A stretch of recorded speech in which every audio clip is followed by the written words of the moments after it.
এখন টেলিভিশনের সংবাদ প্রচারের পর টাঙ্গাইলের প্রায় কোটি টাকার সেতুর সংযোগ করে দিয়েছে কর্তৃপক্ষ। এতে প্রতিনিয়ত শিক্ষার্থী সহ বিভিন্ন শ্রেণী পেশার অর্ধলক্ষ মানুষ উপকৃত হচ্ছেন। এ নিয়ে আরো জানাতে টাঙ্গাইলের বাসারচর গ্রাম থেকে সরাসরি যুক্ত হচ্ছেন কাউসার আহমেদ। কাউসার, কোটি টাকা সেতুর সংযোগ সড়ক তৈরি করে দিয়েছে কর্তৃপক্ষ, এই নিয়ে সাধারণ মানুষের প্রতিক্রিয়া কেমন দেখছেন?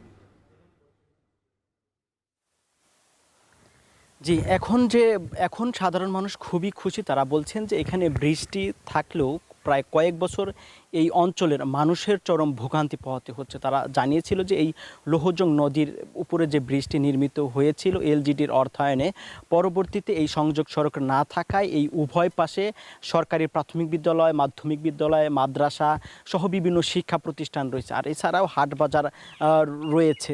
আর এই প্রত্যন্ত অঞ্চলের যারা প্রান্তিক পর্যায়ের চাষি রয়েছেন তারা জানিয়েছিল যে এখান থেকে শহরে যেতে হলে তাদের অনেক ঘুরে যেতে হয়েছে। আর এখন এই সেতুর সংযোগ সড়কটি হওয়াতে তাদের অনেক উপকার হয়েছে। তারা বলছেন যে এই যে এখন অনেকের মাঝে স্বস্তি ফিরে এসেছে। আর এই নিয়ে আমরা কয়েক মাস আগে এখন টেলিভিশনের সংবাদ প্রচার করেছিলাম। পরবর্তীতে এই সংবাদটি টাঙ্গাইল সদরের যে ইউনো রয়েছেন শাহিন মিয়া, তার নজরে আসায় তিনি সদর উপজেলা প্রশাসকের দায়িত্ব পালন করছেন। পরবর্তীতে তিনি সদর উপজেলা পরিষদ থেকে 19,50,000 টাকা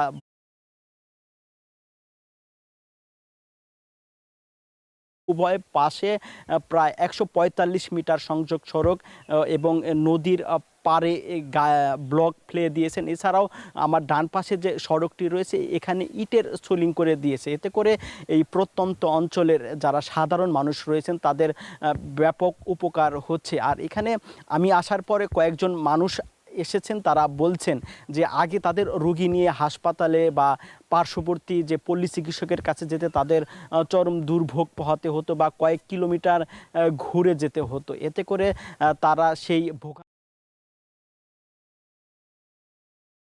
থেকে অপর পাশে যেতে মানুষের যে অতিরিক্ত ভাড়া গুনতে হতো সেই ভাড়া কিন্তু এখন আর গুনতে হচ্ছে না।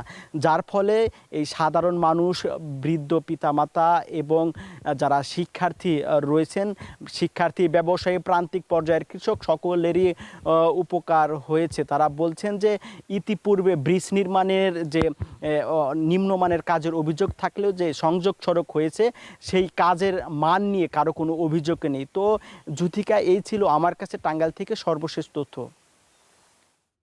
টাঙ্গাইল থেকে যুক্ত ছিলেন কাউসার আহমেদ। নিচ্ছি আরো একটি বিরতি, সাথেই থাকুন।